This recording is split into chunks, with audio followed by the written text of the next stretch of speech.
এইমাত্র ভয়াবহ দুর্ঘটনা ঘটে গেল কাঁচাপাট কৃষিতলায়। বাড়িতে আগুন লেগেছে। ডাক্তারবাবু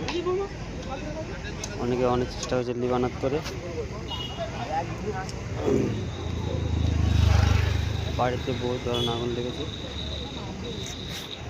ফায়ার গাড়ি জল ফল এসে পুলিশ এসেছে, সব দেখাচ্ছে আমাদের।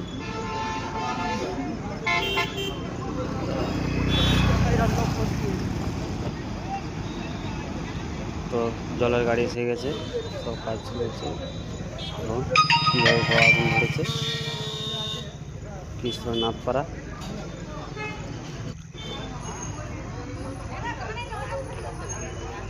যা হোক দুর্ঘটনা ঘটনা, মানুষ আমরা জানি না এখানে তালা দিয়ে দেখাতে পারবো। পুলিশ প্রশাসন। Thank you.